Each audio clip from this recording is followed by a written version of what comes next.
Para mí es muy importante. A mí me quedó claro muchas cosas que yo no tenía, inclusive hasta confuso.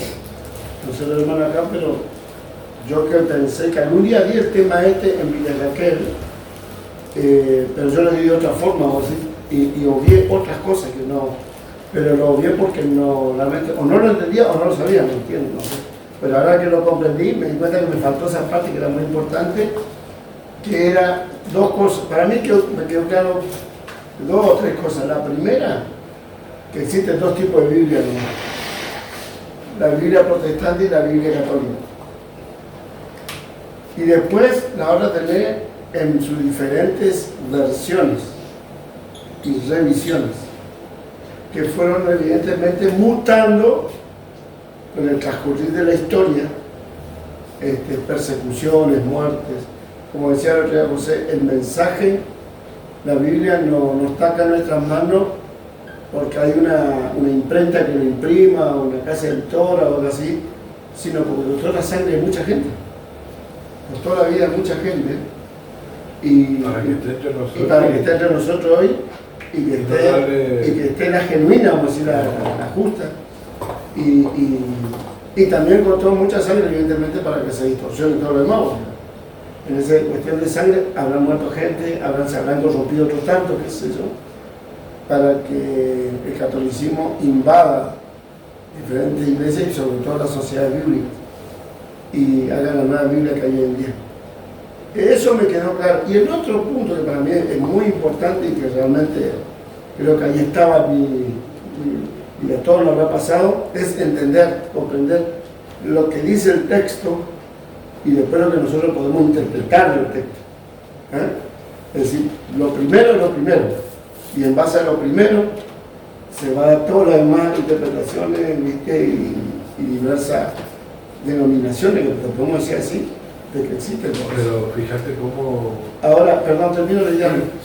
Y en esto también me di cuenta de que nosotros, yo siempre dije y sostengo todavía, la Iglesia Adventista era depositaria de la verdad.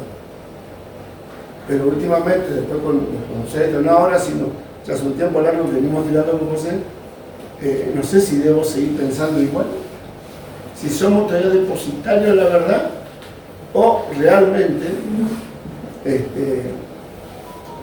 porque, a ver, no es que nuestra doctrina, vamos a suponer, la segunda venida de Cristo, no es que dejamos de creer en la segunda venida de Cristo.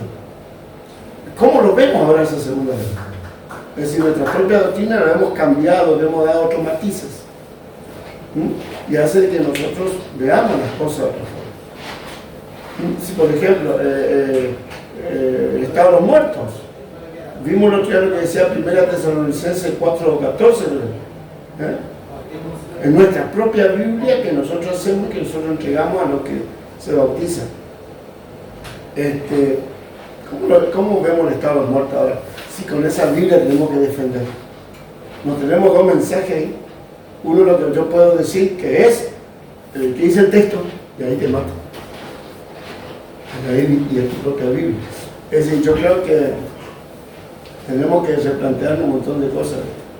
Y bueno, eso a mí me quedó claro, y una cosa también se encuentra por no solamente por mí, sino por el resto. Sí. No sé qué quería decir. Gracias. Bueno, acá el hermano Eduardo nos dice, bueno, que nos quede claro que hay dos Biblias. Está el tema de hay que darle primero caso o interés al tema del texto antes que la interpretación, ¿sí? Y lo que, si no estoy entendiendo mal, el tema de, lo voy a poner con esta palabra, ser custodios. Sí, escribir mejor. ¿Eh? Escribir mejor.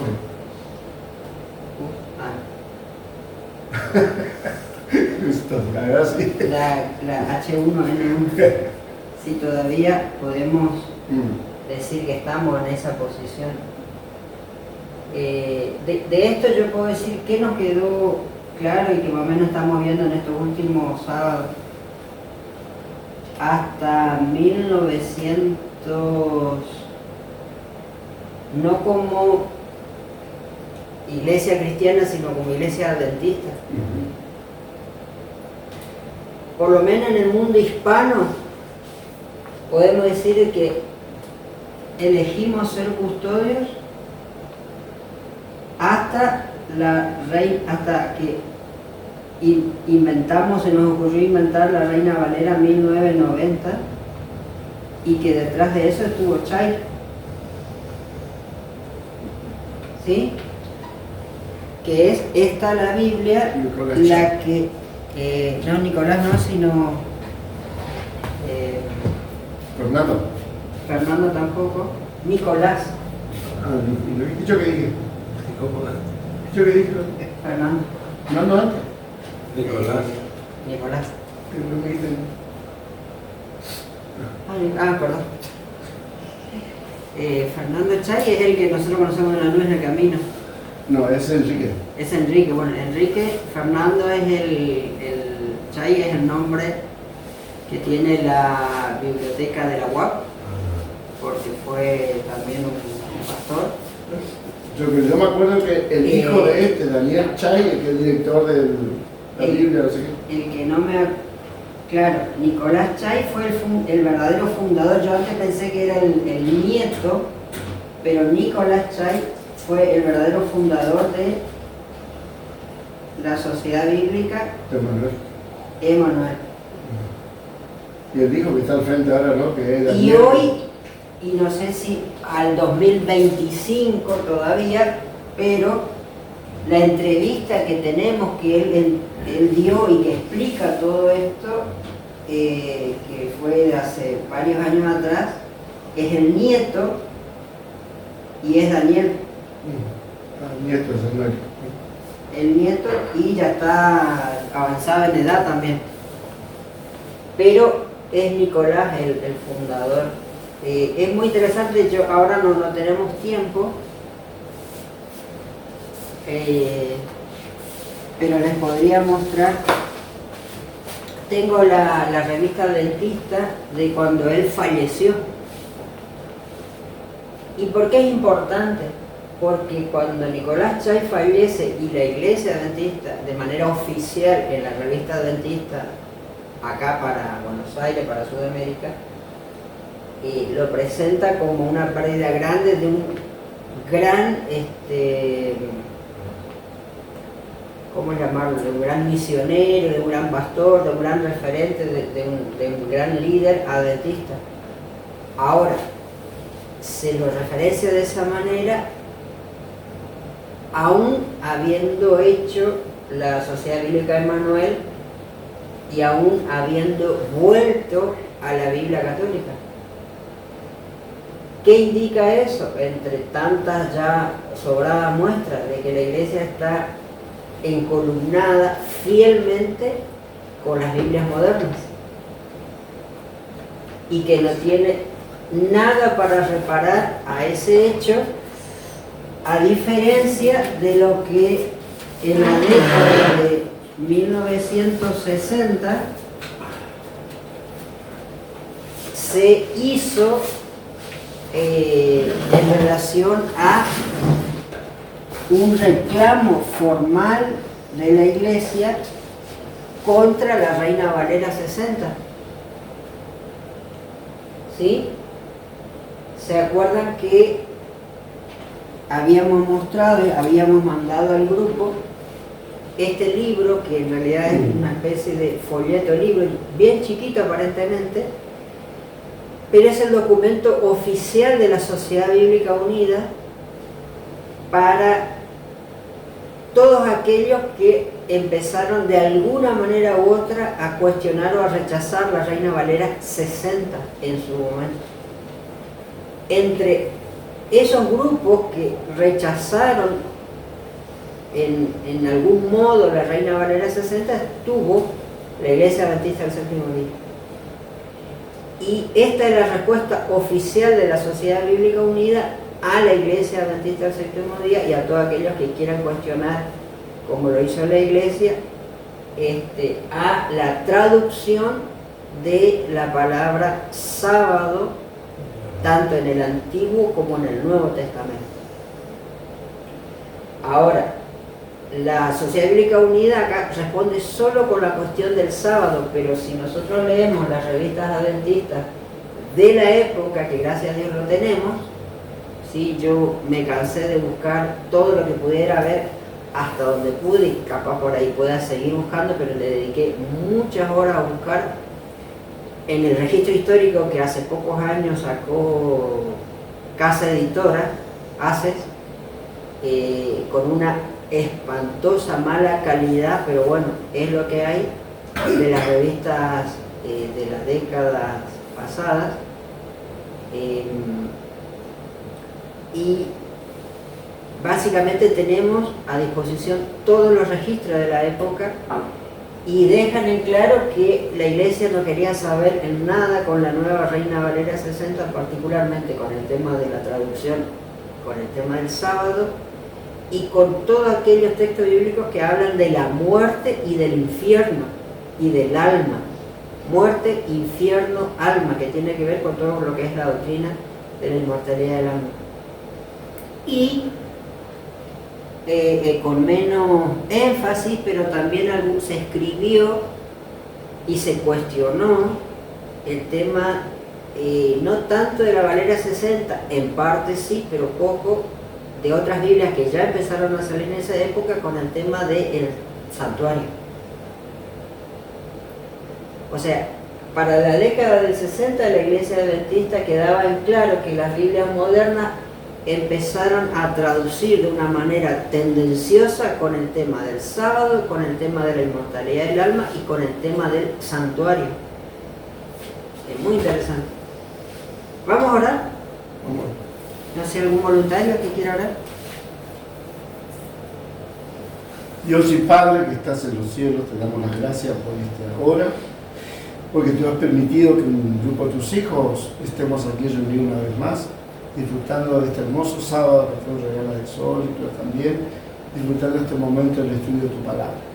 Queremos rogarte, querido Dios, en esta hora que tu Espíritu Santo guíe nuestras mentes, que abra nuestro entendimiento y que podamos comprender el tema de hoy, recordar ya lo estudiado y lo nuevo, Señor, podamos incorporar. Gracias por cuidarnos y protegernos, perdona mis pecados, nuestras faltas. En el nombre de Jesús te lo rogamos. Amén.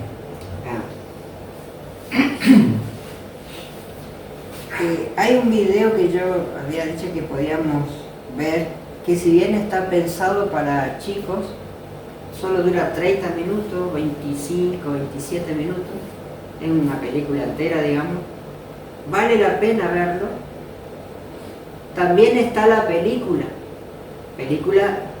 no dibujo animado, sino película, dura 1 hora y media, esa la puedo mandar al grupo de WhatsApp, por ahí nos podemos tomar tiempo en la semana, y es la historia de Tyndale, el traductor de la Biblia al inglés, y es muy interesante su historia, y hay muchos detalles de todo lo que estuvimos estudiando que están en la historia de Tyndale y se refleja en el dibujo animado.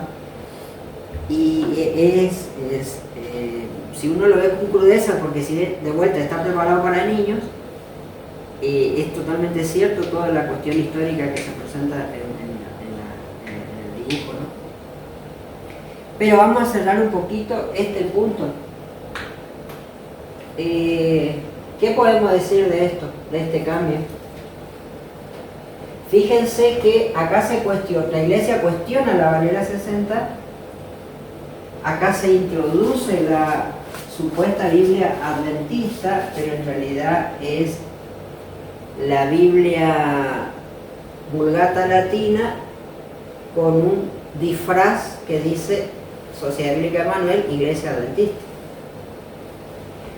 Y hoy, a pesar de que se tiene, en realidad la Reina Valera 1990, uno hoy dice dentro de la Iglesia Reina Valera 1990 y nadie sabe que existe ni que existió. ¿Por qué creen ustedes? Vos habías comentado que su tiraje era limitado para un sector, ¿no? Sea lo que sea, esta es un original, esto no es ni fotocopia ni nada, esto es un original. Y muy interesantemente, este ejemplar, de los cuales yo les había comentado, no sé si se acuerdan, en mi caso personal por lo menos, yo tuve 4 oportunidades de tropezarme con esta Biblia. Una vez lo tuve, lo presté, me lo robaron, me lo perdieron, y esta es la 4ª vez que tuve la oportunidad de tropezarme con esta Biblia y no quise perder la oportunidad, y gracias a Dios hoy lo tenemos. Esta no se hizo acá en Argentina, ni tampoco acá en Sudamérica. Este tiraje de esta Biblia, fíjense, ya hablamos varias veces de esto, pero vamos a ver este detalle, fíjense. Sociedad Bíblica Emanuel, derecho de autor desde 1990 a 1994, reservado para Sociedad Bíblica Emanuel, que tiene su sede, ¿dónde? ¿Se acuerdan? En Miami, Florida, en Estados Unidos. Y acá viene lo interesante. Ahora, de vuelta, Nicolás Chay estuvo para la fundación de la Sociedad Bíblica Emanuel. Se comenzó a trabajar en la década del 80 para esta Biblia. Para 1990 se publica, y acá hay algo muy interesante, porque por ahí uno puede ver, hasta por internet puede ver, y yo les comento, cómo se llamó esta Biblia cuando sale en 1990. Porque, a ver, lo que hay que entender es que los nombres que le damos a las Biblias no necesariamente reflejan toda su historia. Porque, por ejemplo, esta le decimos 1990, pero cuando salió no se llamaba así. Claro. ¿Cómo se llamaba cuando salía así? Y tampoco es que en el 1990 se sentaron a traducir. Siempre que una Biblia sale con muchísimos años, y más antes, que no había la tecnología que hay ahora, muchos años antes. Bueno, cuando esta Biblia salió publicada, se llamó... De vuelta a casa. ¿Cómo? De vuelta a casa. De vuelta a casa. Se llamó Nueva Reina Valera. La verdad que nada original el nombre, pero se llamó así, ¿no? Nueva Reina Valera. Por supuesto era una Reina Valera nueva. Y acá viene lo interesante. ¿Quién por primera vez lo publicó? Y lo publicó... ¿Alguien conoce la Asociación Publicadora Interamericana? APIA.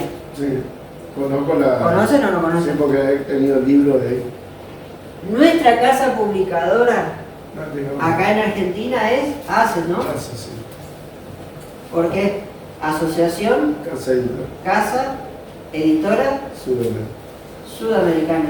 Lo que es ACES para nosotros en esto, acuérdense que Brasil tiene otra casa editora, naturalmente por el idioma.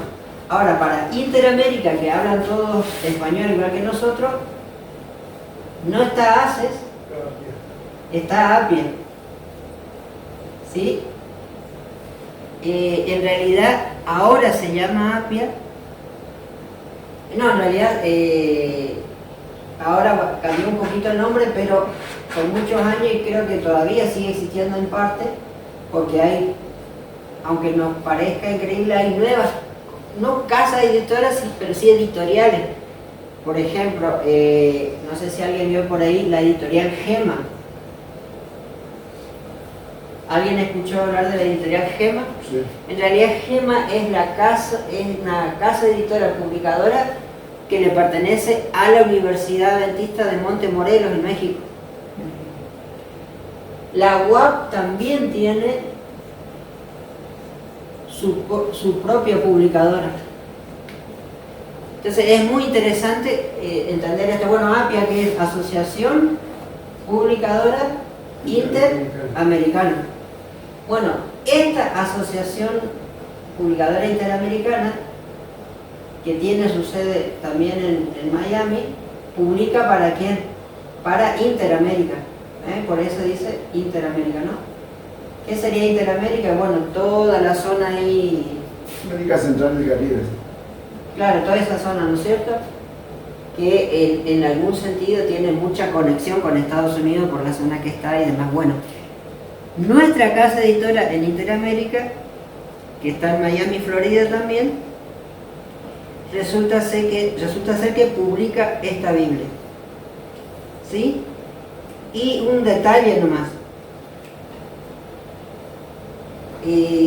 ¿Dónde lo imprimen? Bueno, el papel y la tinta y el cartón, por decirlo así, de este material se hizo en Inglaterra.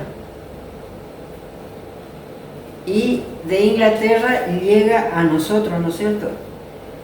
Esta Biblia, gracias a Dios, no sé por qué una familia en Entre Ríos lo tenía. Y que ni siquiera era adventista. ¿Por qué?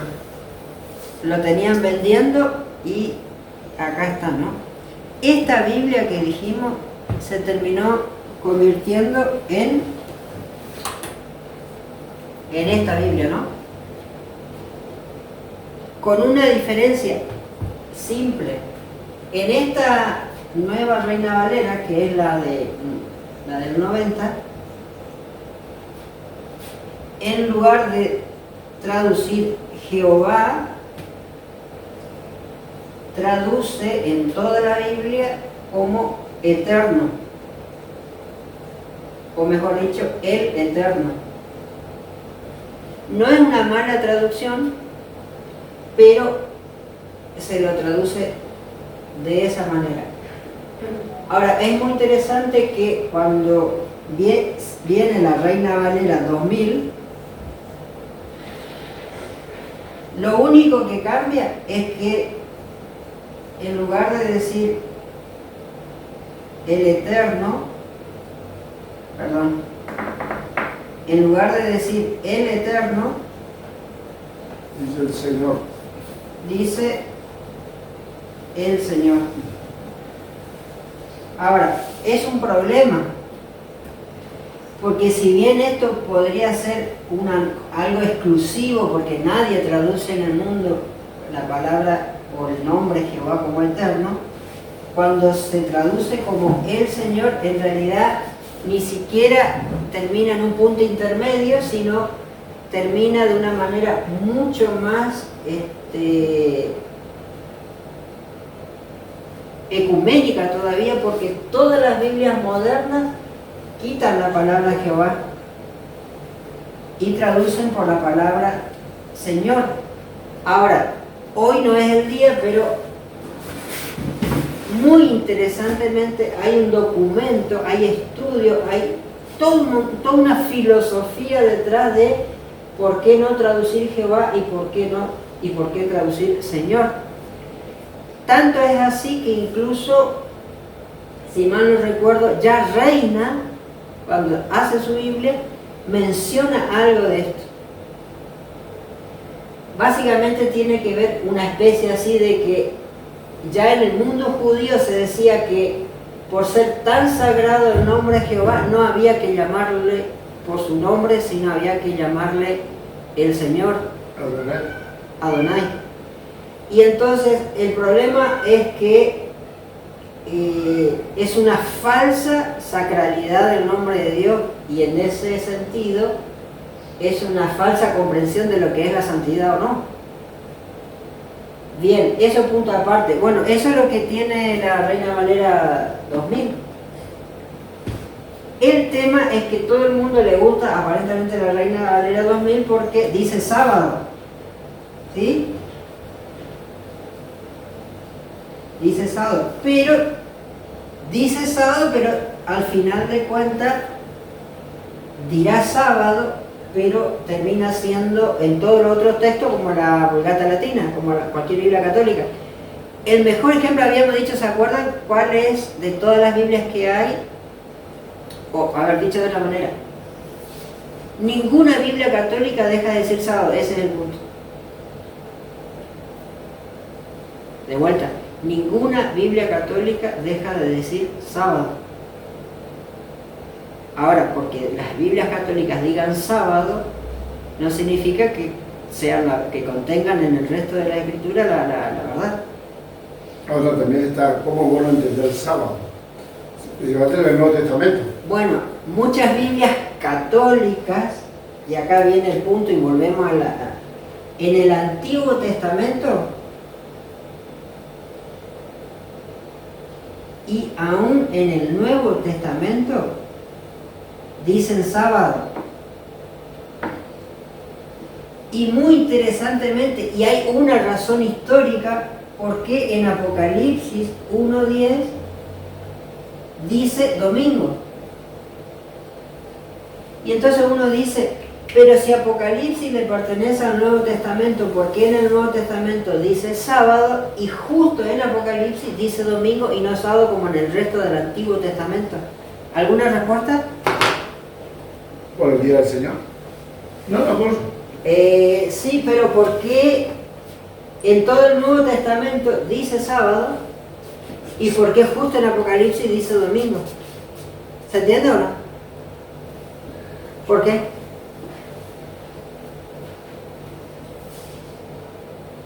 ¿Por qué? ¿Por qué? Yo sé que Carlos lo sabe porque te conté una vez. ¿Por qué? ¿Por qué? Y debe ser porque, no sé si digo lo que pienso. Debe ser porque como el último libro de la Biblia, la Revelación, que habla del domingo como el día del Señor. ¿Cómo? Engañando, o sea, por la parte católica. No te escucho, ¿cómo?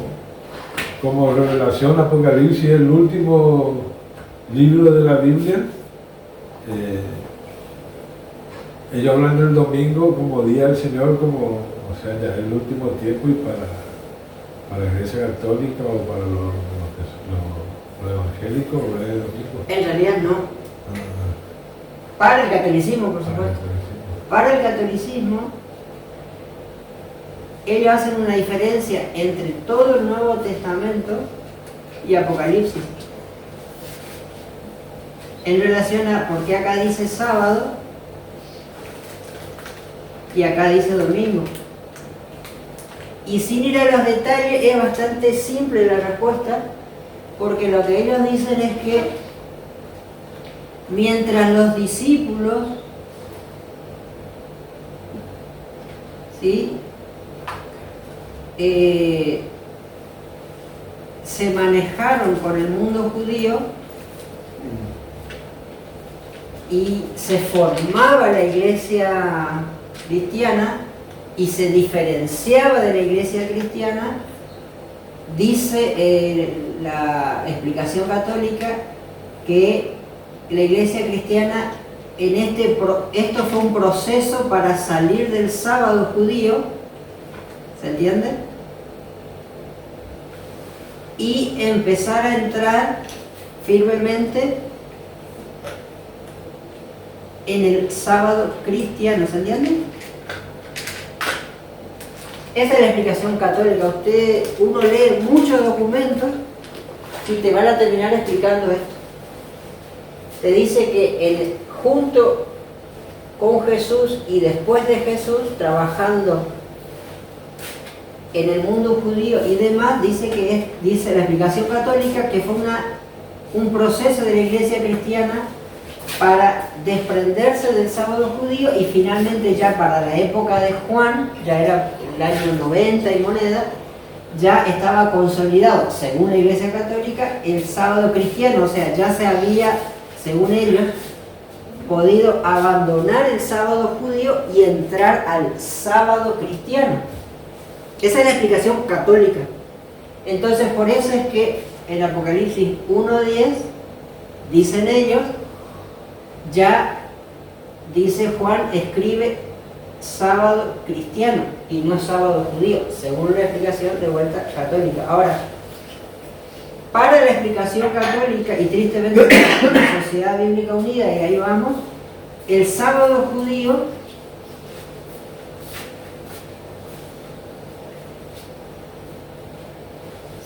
y ahí viene el punto. Nosotros, ¿qué diríamos? ¿Cuál era el sábado? ¿Qué día de la semana era el sábado judío si nosotros tuviéramos que dar una respuesta? Séptimo día. Claro, séptimo día. Aparentemente, ¿no? Digamos, aparentemente todos tendríamos que estar de acuerdo con eso, ese es el punto. Pero cuando Sociedad Bíblica Unida le responde a los que se quejan por la traducción de sábado, ¿se acuerdan en la Valera 60 de qué pasó? Día de reposo. Reina Valera 60, se cambia la palabra sábado por Día de reposo. día de reposo. Entonces, ¿cuál es la explicación? Habíamos comentado, ¿se acuerdan un poquito? No sé si leyeron que eran poquitas hojas este material. La explicación de la Sociedad Bíblica Unida, y si estamos diciendo que es la explicación de la Sociedad Bíblica Unida, lo que estamos diciendo es que para la década del 60 es la explicación oficial de todo el mundo cristiano. Explica en este documento que, según ellos, para el judío el día de reposo no era el séptimo día. ¿Se entiende o no? Sí. Ahora, es una locura pensar así, pero es lo que ellos dicen, ¿no? Básicamente dicen ellos que para el judío, día de reposo era el día que Dios elegía consagrar. Hasta ahí estamos de acuerdo, pero según la explicación de la Sociedad Bíblica Unida dice que de casualidad se eligió el séptimo día, que fue una elección para ese momento, que el énfasis, según la Sociedad Bíblica Unida, no es el séptimo día, sino el reposo. El reposo sí, el séptimo día no. ¿Se entiende la explicación que da la Sociedad Bíblica Unida? ¿Qué podemos decir a esto? Que es lo que hoy en día muchos sostienen. Vos podés elegir cualquier día para reposar. No importa si el séptimo, el primero, el segundo. Inclusive el hermano ex adventista, la conocida Nieves González, iba a la iglesia del sur, me hizo todo un escrito de 30 hojas, fundamentando que el día de reposo podía ser el día que yo elija, mientras que yo reposo un día. Yo le veo ese lado, no sé. Va por ahí la explicación justamente. Es más, si uno lee las encíclicas católicas del Papa sobre el domingo, da exactamente la explicación que ya muchos años antes había dado la Sociedad Bíblica Unida. Ahora, ¿por qué, o casualidad, en la década del 60 se abandona el sábado por la palabra reposo y se da esta explicación? Lo dijimos muchas veces, ¿alguien recuerda? ¿Por qué? ¿Se acuerdan o no? Varias veces lo dijimos. Sábado significa reposo. No, pero ¿por qué? ¿Por qué en el 60 la Sociedad Bíblica Unida asume esta posición y no antes y no después? Porque la iglesia católica se decide unirse. Claro, en la década del 60, formada la Sociedad Bíblica Unida, una de las primeras cosas que hace la Sociedad Bíblica Unida es un convenio con la iglesia católica. ¿Sí? Con la Sociedad Bíblica Católica. Familia, antes ya se formó la Sociedad Bíblica Unida y uno podría decir, bueno, es un esfuerzo de muchos países para trabajar en conjunto. Hasta ahí todo bien, pero de vuelta, uno de los primeros pasos que hace ya todo unida la sociedad de distintos países, lo más importante, en lugar de dar un excelente paso hacia fortalecer su posición protestante, en realidad, estando todas unidas, dan un paso totalmente a favor de... En este convenio lo que se decide son dos cosas, básicamente. Se decide traducir, y acá viene el tema, en conjunto, ¿sí? Y segundo, distribuir también en conjunto.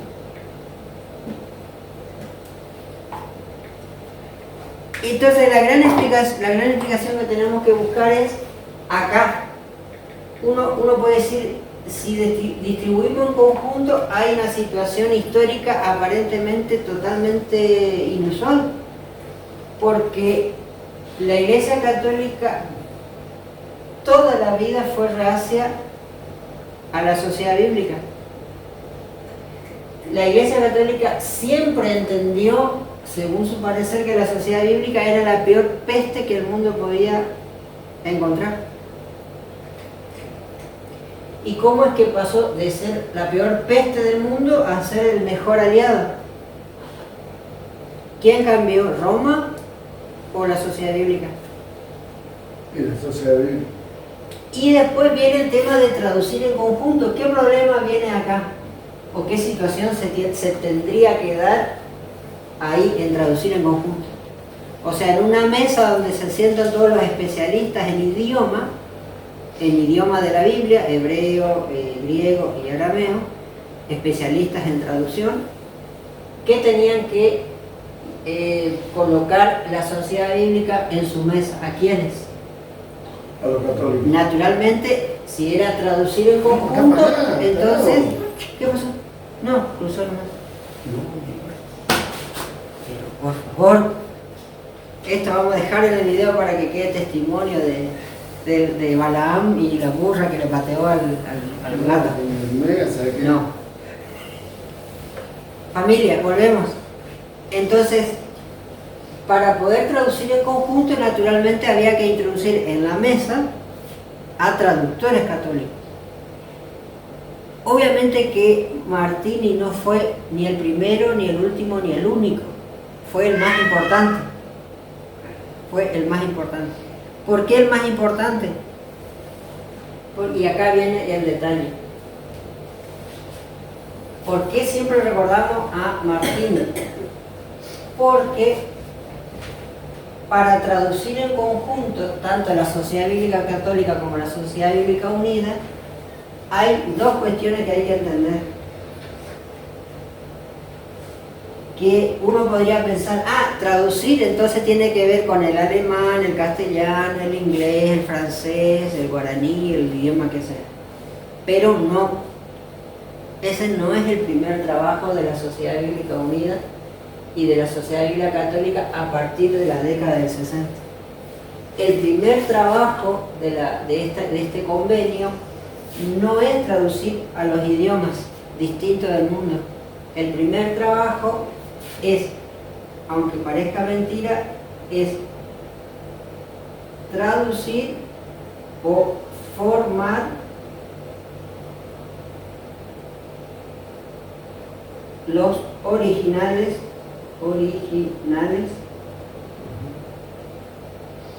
modernos, digamos. ¿Se entiende? ¿Qué son esos originales modernos? Esto. Gracias a Dios, con el apoyo de todos ustedes, se compró esto.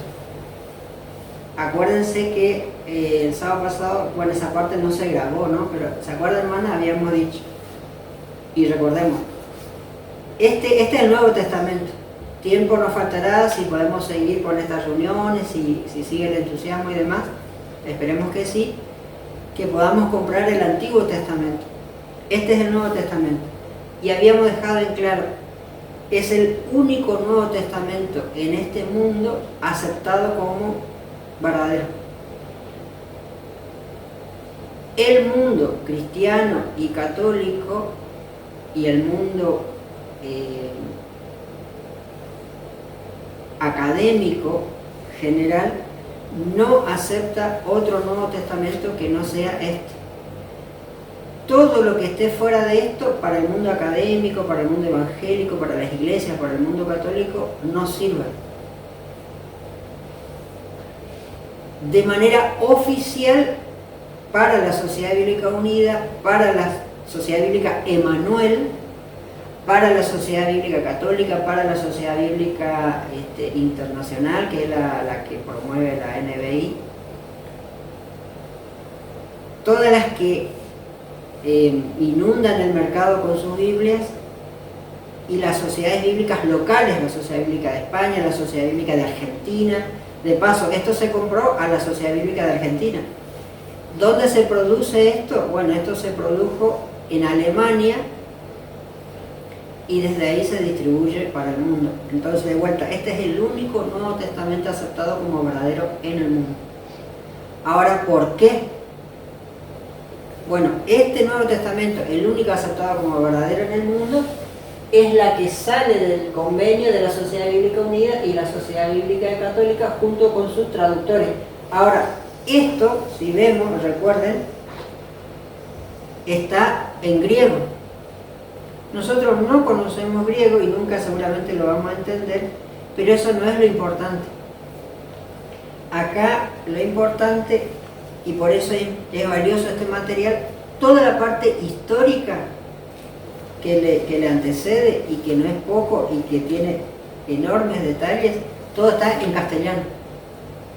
Básicamente, ¿qué es lo que dice? Básicamente lo que dice es que si queremos tener una buena traducción del original en esta época moderna, hay que reconocer el aporte de la Iglesia Católica y de la Vulgata Latina y de todo lo que se parezca a la Vulgata Latina, por decirlo de una manera muy sencilla. Cosa que la Sociedad Bíblica para la década del 60 y detrás rechazaba y aceptaba en su lugar esta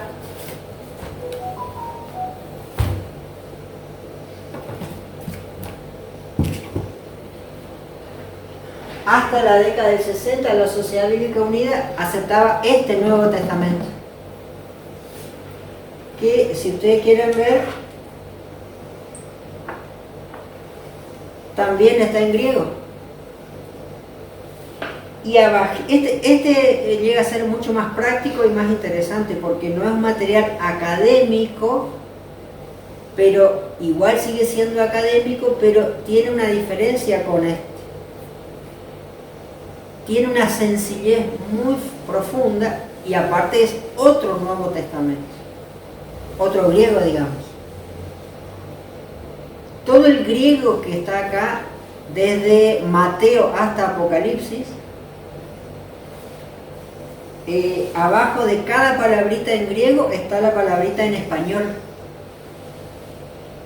Eso es lo que se llama es traducción directa. O sea, si uno lee el versículo bíblico palabra por palabra, está todo atravesado. No tiene conjugación, digamos. Porque debajo de cada palabra, esto es lo que se llama transliteración. O sea, está una palabra y abajo el castellano, una palabra y abajo en castellano. Y acá a la derecha lo que está es el mismo versículo, ya conjugado, digamos, ya en forma leíble, está acá. Y entonces, muy interesantemente, la Biblia que está acá en castellano es la Reina Valera 1909. De vuelta. Hasta 1960 el mundo adventista y el mundo de la Sociedad Bíblica Unida aceptaba solamente este Nuevo Testamento como verdadero. Ahí no estaban todavía los católicos. O sea, no se unieron a... Este Nuevo Testamento toda la vida fue rechazado por la Iglesia Católica, incluso hoy. Este Nuevo Testamento es el mismo, griego, es el mismo, es el mismo que usó Reina y Valera. ¿Se entiende? Este griego que está acá es el mismo que usó Reina y Valera, el mismo que usó Tyndale, el mismo que usó Lutero. ¿Se entiende, no? Para ver hasta dónde vamos. Ahora, este Nuevo Testamento que está acá y que está en griego, no es el que usó Reina, no es el que usó Valera, no es el que usó Tyndale, no es el que usó Ferrara, no es el que usó Lutero, no es el que usó nadie que tradujo. Erasmo estuvo antes. Tampoco es el Nuevo Testamento, tampoco es el griego que usó Erasmo, todo lo contrario. Este Nuevo Testamento que está acá es el que hizo Erasmo. no porque empezó con Erasmo, que es del siglo XVI, año 1500, sino es el que Erasmo reprodujo en un libro para esa época y que la hermana Juay le llama, no sé si ustedes se acuerdan. Miren que hay una cita muy interesante, ya que viene la pregunta. Está en el capítulo 15. Dice, ¿les leo? Sí. Página, Conflicto de los Siglos, página 287, dice: en el año 1516, fíjense de qué año estamos hablando, ¿no? Dice, en el año 1516, eso dice en el Conflicto de los Siglos 287, dice, en el año 1516, o sea, un año antes de que aparecieran las tesis de Lutero, o sea, antes que explotara la Reforma Protestante en Europa con Lutero por lo menos, dice, había publicado Erasmo su versión greco-latina del Nuevo Testamento. O sea, cuando Erasmo publica en 1516 el Nuevo Testamento, lo publicó en griego y al lado, como acá tenemos esto, en lugar de en español, en latín. ¿Hasta ahí estamos? Ese es el Nuevo Testamento de Erasmo. Un detalle a no perder de vista. Este Nuevo Testamento en griego, también en latín, pero en griego. La gran pregunta es, ¿cuál griego? El griego que usó es el de las Biblias que usaron los discípulos, vamos a hacerlo así, una manera bien extremadamente gruesa, ¿no? Es el mismo Nuevo Testamento que usaron los discípulos. Tiempo nos faltaría para entender cómo es posible entender que fue el que usaron los discípulos y los valdenses. Bueno, un ejemplo sería fácil de entender. Si uno pudiera de este griego comparar con las Biblias valdenses, resulta ser de que son las mismas Biblias. ¿Se entiende hasta ahí? Este Nuevo Testamento de Erasmo, acá le vamos a poner Erasmo, con el tiempo se hicieron muchas revisiones, incluso al griego de Erasmo. Y años más tarde, alguien le puso el nombre de, en castellano, texto recibido. Texto receptus.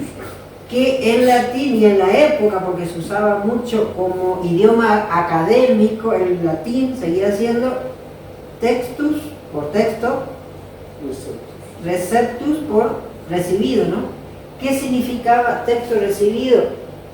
Bueno, en la introducción, así como Reina hizo una introducción larguísima antes de poner su Biblia en castellano, para años más tarde, de 1516, en esa introducción larguísima, el que escribió puso, finalmente, después de mucha depuración del griego, acá podemos presentar al mundo cristiano este texto que hemos recibido de Dios.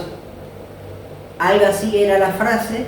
Entonces, de ahí sale, de toda esa introducción sale la frase texto recibido, porque se consideraba que era el Nuevo Testamento bien controlado, bien verificado, bien purificado, siempre comparando con las Biblias que usaron los valdenses y los discípulos y muchos otros grupos de cristianos que no tenían la Vulgata Latina como Biblia oficial. No sé si se entiende hasta ahí. Este texto recibido es este.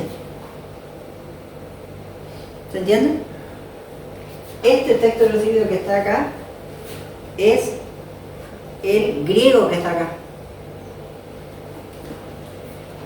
Y es el mismo que usó la hermana Juay. Entonces la hermana Juay en el Conflicto de los Siglos dice En el año 1516, o sea, un año antes de que aparecieran las tesis de Lutero, había publicado Erasmo su versión greco-latina del Nuevo Testamento. Y entonces aclara, era esta la primera vez que la palabra de Dios se imprimía en el idioma original. Si tenemos el conflicto de los siglos, tenemos que ir a nuestra casa y subrayar esa parte, porque todo lo que estamos hablando, vieron que dijimos al principio, estamos hablando de algo que realmente importa o no. De vuelta, la hermana White dice que era la primera vez desde la época de los discípulos que se podía no escribir, sino imprimir. Ese es el detalle. Porque la imprenta de Gutenberg, ¿cuánto fue? 1400 y moneda, ¿no? Y largo, cerca de 1500. Y fíjense lo que dice acá. En esta obra, ¿en qué obra? Esta. En el Nuevo Testamento, en griego de Erasmo, dice, fueron corregidos muchos de los errores de que adolecían las versiones más antiguas. ¿Cómo? La hermana White, en el conflicto de los siglos, está diciendo que todas las versiones antiguas que le antecedieron al Nuevo Testamento de Erasmo, estaba, ¿qué cosa? Lleno de errores. Y entonces, ¿qué dice? Que este testamento vino a corregir esos errores y dice, el sentido de la escritura era expresado con más claridad. Ahora yo le pregunto, preguntémonos, ¿por qué para esta época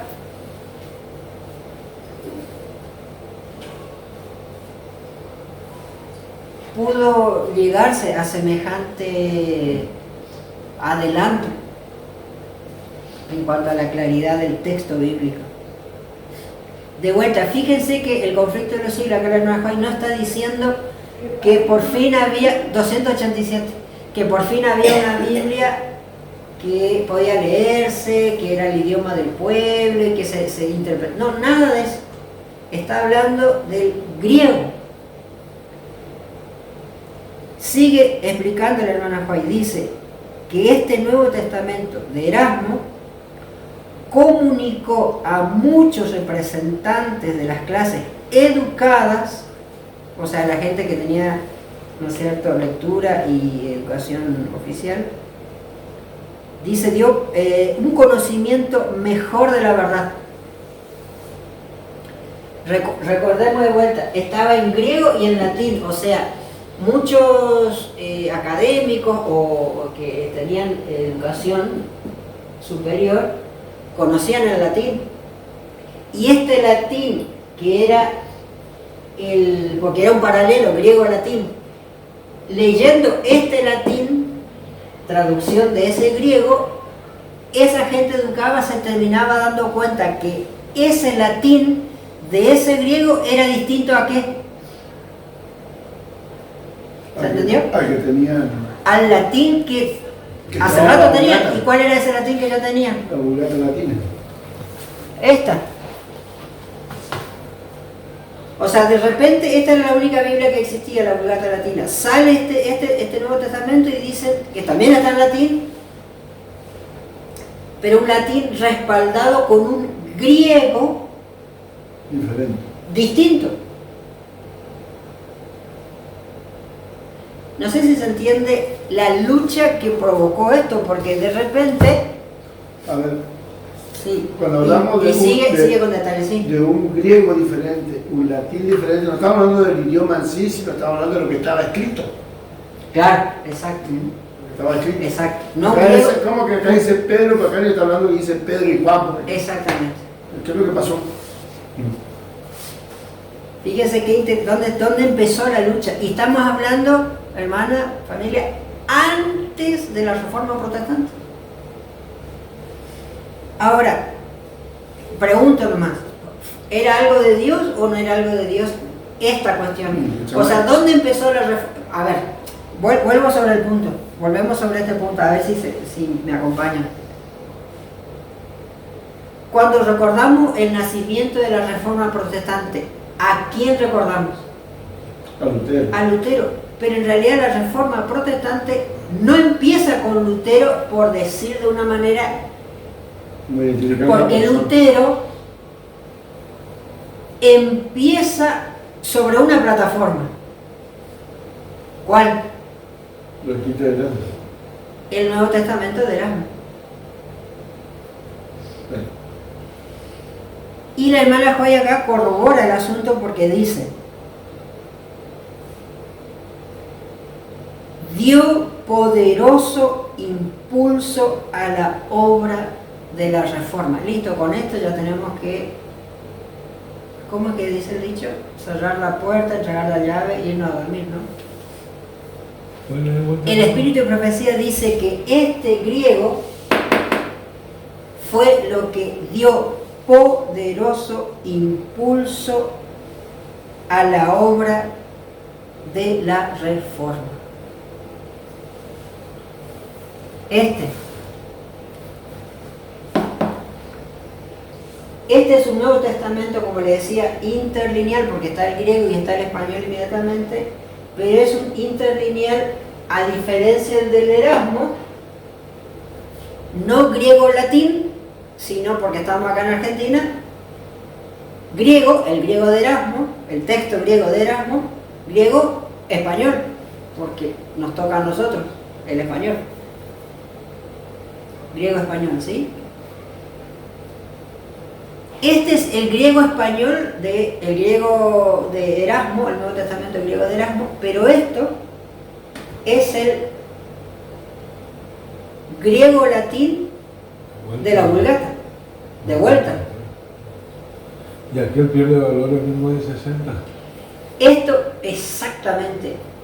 La Sociedad Bíblica Unida le da la espalda a este griego y vuelve a la Sociedad Bíblica, perdón, a la Vulgata latina.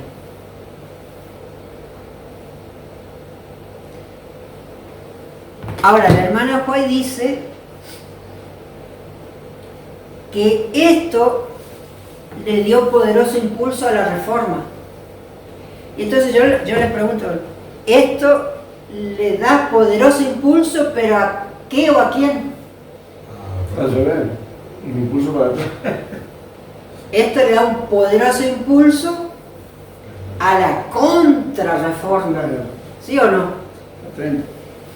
En este traducir de los originales dijimos que este jesuita, Carlo Maria Martini, tiene su importancia de que se lo tenga en cuenta, no porque tradujo al castellano, ni al inglés, ni no, sino el catolicismo lo colocó para formar y traducir el original griego, este jesuita. Y para que nadie se asuste de que estamos hablando sin fundamento, usted abre acá este Nuevo Testamento y acá lo tiene, ¿no? Son varios los autores, pero entre los autores usted lo tiene acá a Carlo Maria Martini. O sea, ¿quién ayudó y formó este Nuevo Testamento? Bueno, nada más y nada menos que un gran representante de la contrarreforma. Y la pregunta entonces es, ¿la Sociedad Bíblica Emanuel? Pregunta, ¿se agarró del texto de Erasmo o se agarró del texto de la Sociedad Bíblica Unida? La Sociedad Bíblica Unida. De Martini. De Martini, exactamente. Tanto que se agarró de Martini que usted, recordemos, esto lo queremos seguir repitiendo nomás. Esto lo voy a mandar, la introducción de esta yo lo tengo en PDF, lo voy a mandar al grupo ahora. Fíjense que voy a leer una partecita nomás acá. En la propia Biblia, Reina Valera 90, dice: entre los católicos participaron 3 ilustres traductores bíblicos de España un profesor de la Universidad Gregoriana de Roma, 2 profesores de la Universidad Pontificia de México, un obispo de Venezuela y un obispo de los Estados Unidos. Y dice el amigo Nicolás Chay, de ahí que esta versión, dice, de ahí que esta versión sea netamente ecuménica. O sea, a los 4 vientos, de boca en jarro, como que se dice, sin ningún tipo de tapujo, decimos, esta Biblia que colocamos en la mano de la Iglesia Adventista del Séptimo Día, lo hicimos cordialmente con los jesuitas, con la Contrarreforma.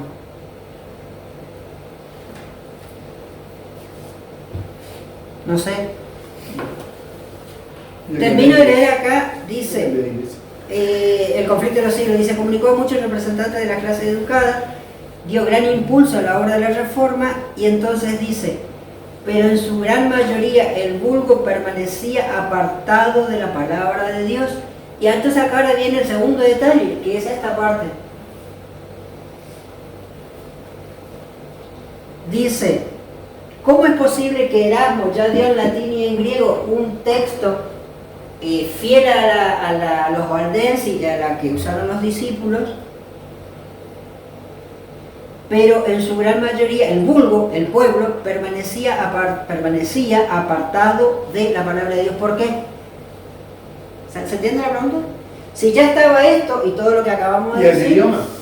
Claro, faltaba qué cosa. No el original moderno, el original griego moderno, sea el que fuera. Ahora lo que faltaba era el idioma vernáculo. El idioma local, ¿no es cierto?, de cada pueblo. Exacto. Pero fíjense que si uno lee con detenimiento el conflicto de los siglos, está siguiendo este orden. O sea, démosle bolilla primero al griego y qué pasó, y después pensemos en el idioma local. Y cómo este original griego, dice la propia hermana White, se separa de los errores que tenían las Biblias antiguas. A ver, quiero insistir sobre esto. El espíritu de profecía es claro en establecer y en dejar escrito lo que la Reforma Protestante entendió y luchó, y con lo cual empezó de forma bien definida: apartarse de las Biblias católicas. Entonces la hermana White dice, Tyndale iba a completar la obra de Wycliffe al dar a sus compatriotas la Biblia en su propio idioma. Ahí está. ¿Y cuál era la tarea en este caso de Tyndale? Era el inglés. Tyndale fue para el inglés, Reina fue para nosotros, para el español. Lutero para Alemania. Lutero para Alemania, Ferrara para Portugal y demás. Ahora, este detalle quería darle, siempre de la misma hoja, de la misma página. ¿Por qué menciona que Tyndale completa la obra de Wycliffe? ¿Se entiende?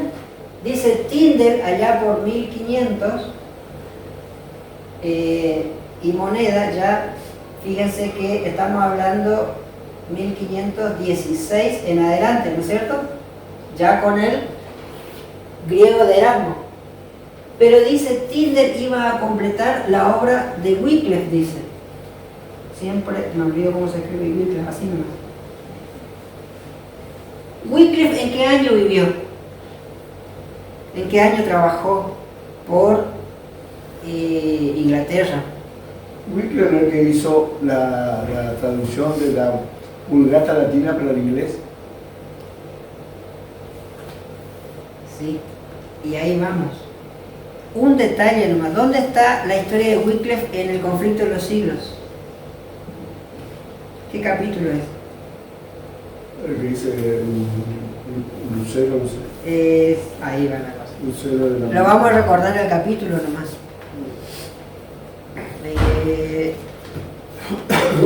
Lucero de la mañana. Es muy interesante.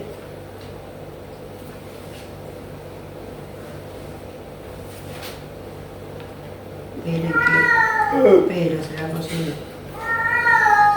Pero, Bueno, ¿cómo va a llorar tan feo? ¿Dónde está? Se me perdió. ¿Alguien recuerda o no? en el índice, bueno, Pero ¿por qué son tan somos prácticos. olvidadizos como yo?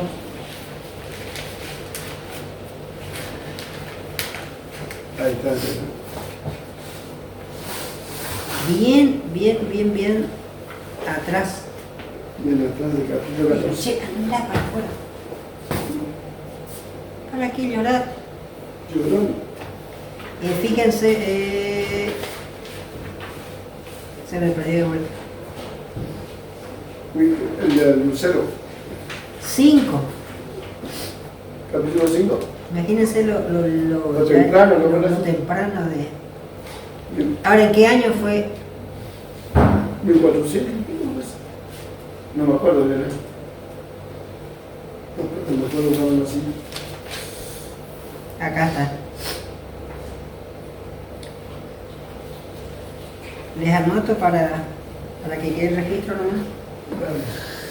Conflicto de los siglos 85. Bueno, Bien allá atrás y dice, fíjense, acá viene lo importante. Cuando lo presenta a Wycliffe, lo presenta a él y a su trabajo en relación a qué. a la boca. Dice, antes de la Reforma hubo tiempos en que no existieron sino muy pocos ejemplares de la Biblia. O sea, solo había la Vulgata latina, y encima que había esa, había muy poco. Entre esos pocos se podría contar, entre los verdaderos, las Biblias valdenses, pero estaban bastante exclusivos para ellos, para los valdenses, porque les tenían prohibido su trabajo y demás. Dice, pero Dios no había permitido que su palabra fuese destruida completamente. Esto es lo que olvidó el pueblo adventista, no sé qué dicen ustedes. Como iglesia esto es lo que se olvidó. ¿O no? De que realmente hubo una lucha por erradicar la Biblia de este planeta. O sea, el escrito está. ¿Se entiende o no? Porque muchas veces recordamos, sí, los fieles, sí, todo lindo con los fieles, pero los fieles, ¿se basaban en qué? Y dice, sus verdades no habían de quedar ocultas para siempre. O sea, hubo un momento de oscuridad que eso... La luz se mantuvo, aunque poquito, pero se mantuvo. Y más adelante y más abajo dice, es muy interesante, hay que leer de vuelta el capítulo 5 del conflicto de los siglos. Porque decimos, sí, la historia de Wycliffe, pero en realidad es la historia de la Biblia, específicamente.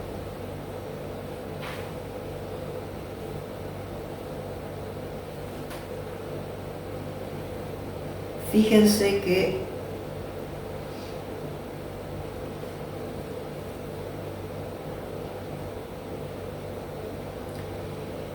dice, aunque no lo, muchos dice que querían ser fieles, aunque no lo veían todo con claridad, pudieron discernir muchas verdades que hacía tiempo yacían sepultadas. O sea, no todo estaba claro, encima estaba la Vulgata, pero se quería encontrar la verdad.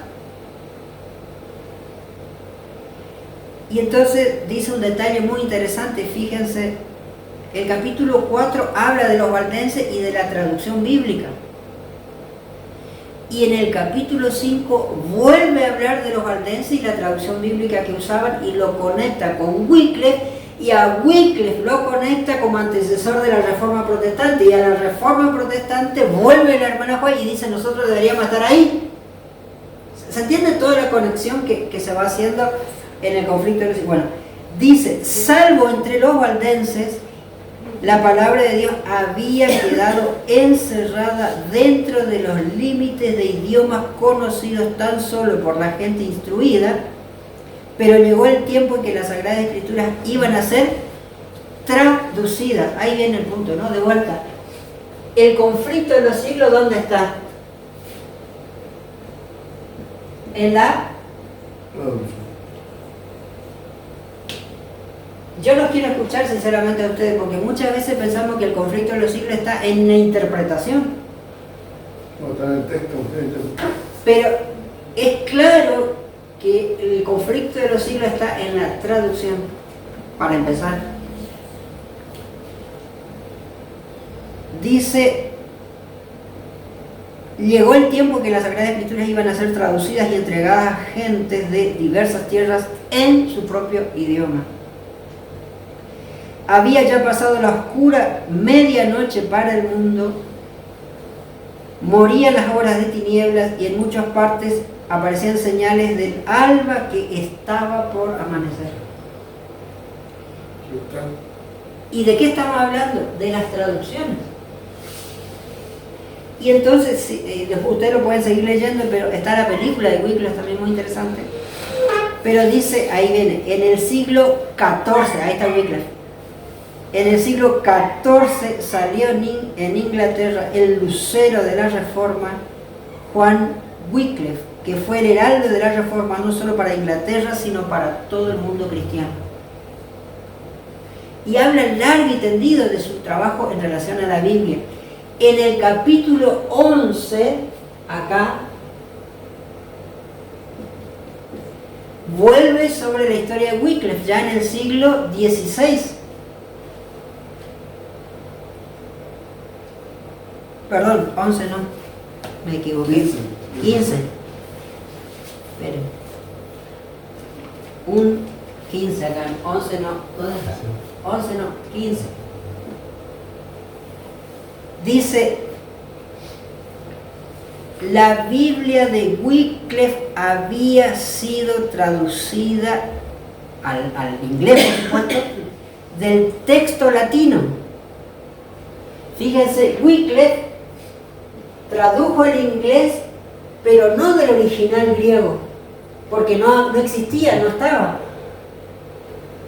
¿Y cuál era la única Biblia que tenía a disposición Wycliffe en el siglo que él vivió? La Vulgata Latina, pero en latín, y él dijo, la única que hay es la latín. Bueno, pero no está en inglés. Bueno, la voy a llevar al inglés. Cuando llega Tyndale y cuando llega Erasmo, ¿cuál es la diferencia? Ya no se sujetan al latín, sino se sujetan al griego. Dice, la Biblia de Wycliffe había sido traducida al texto latino, y entonces dice, la hermana White, el Espíritu de Profecía, dice, Biblia latina que contenía, o dice el texto latino, que contenía muchos errores.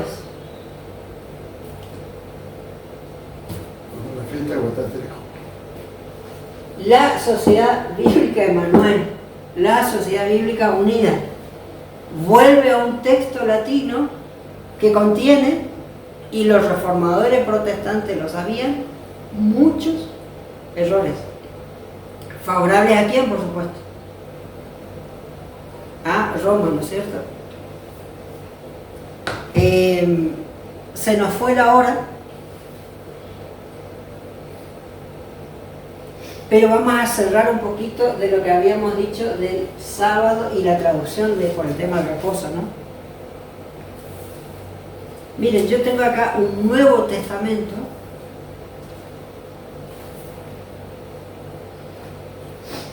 no de la Sociedad Bíblica Unida, sino de la Sociedad Bíblica Americana.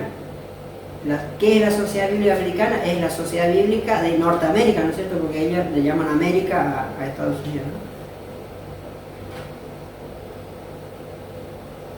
Es una versión Reina Valera revisada, corregida, dice, pero muy interesantemente esta Reina Valera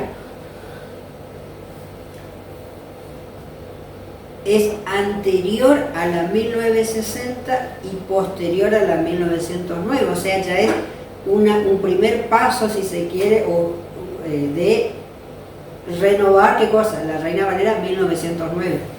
Y es un Nuevo Testamento de 1911.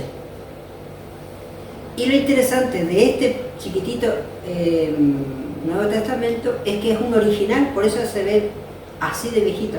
Esta Biblia es de 1911, no impreso que se hizo en 1911, no, es de 1911.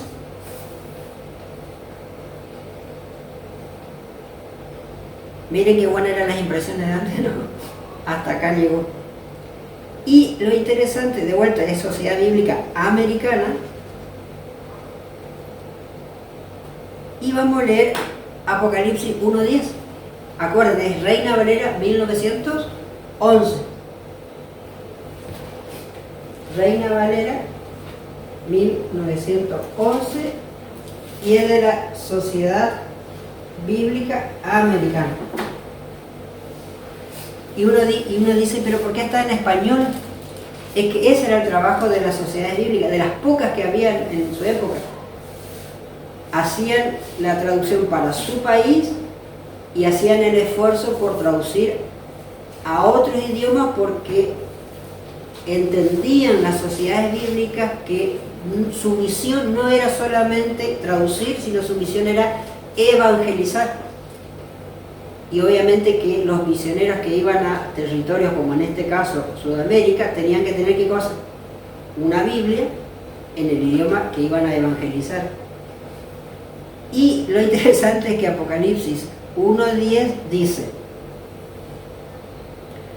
yo fui en el Espíritu el día domingo y oí detrás de mí una gran voz como de trompeta. Y uno se asusta. ¿Dónde está? Uno se asusta porque en el año 2002 tenemos la traducción en lenguaje actual que dice domingo, pero estamos hablando de una Reina Valera ya de 1911 que ya decía domingo. Y no estamos hablando de una Biblia católica, estamos hablando de una Biblia protestante y no estamos hablando de la década del 60, estamos hablando de 1911.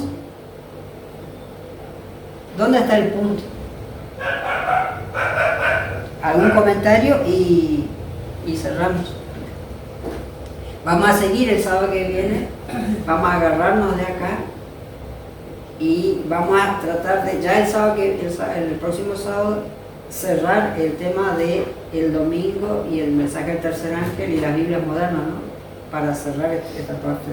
Quiere decir que ya para 1911 la influencia católica en la sociedad bíblica ya era importante, ¿no? Más allá que estén unidas hacia 1960, sino en alguno que... Podría ser una explicación. ¿Qué otra explicación le podemos dar? Para mí una muestra que el poder católico a través de los jesuitas no descansa, que todo el tiempo estuvieron trabajando para... Pero también puede ser el mismo pensamiento protestante de la época de cambiar el día del reposo. Bueno, por ahí va más la cosa. Pero ahí... Que después sí se coordina bien el 60, así. ¿Se pensamos igual? Más por ahí, ¿cómo, hermana? En el versículo ese decía así el día del domingo, pero acá dice el día del Señor. Claro, esa es la discusión. Y entonces podríamos querer encontrar en una Reina Valera 1911 protestante que diga Día del Señor, como lo tradujo las Biblias protestantes siempre. Pero resulta ser de que estamos encontrando domingo. El tema es que la 1909, ¿cómo dice? ¿Usted qué Biblia está leyendo, hermano? La 60. Sí. Pero la 1909, acá tengo, ¿cómo dice Apocalipsis 1.10? ¿Se acuerdan? La 1909. Dice, yo estaba en el Espíritu En el día del Señor. en el día del Señor. O sea, la Reina Valera de 1909 dice día del Señor. Pero fíjense, estos son años formales, ¿no? Porque acuérdense, se trabajó ya de antes y demás, pero esta traducción muy interesantemente en Estados Unidos, porque es la Sociedad Bíblica no de Inglaterra, sino de Estados Unidos, que en 1911 dice Domingo. domingo. Y nos preguntamos, ¿cómo? Y para que entendamos, la Reina Valera 60, que fue hecho en Sudamérica, no en Estados Unidos, mantiene Día del Señor, pero la de Estados Unidos dice domingo. Y volvemos sobre el punto, ¿no? ¿Por qué?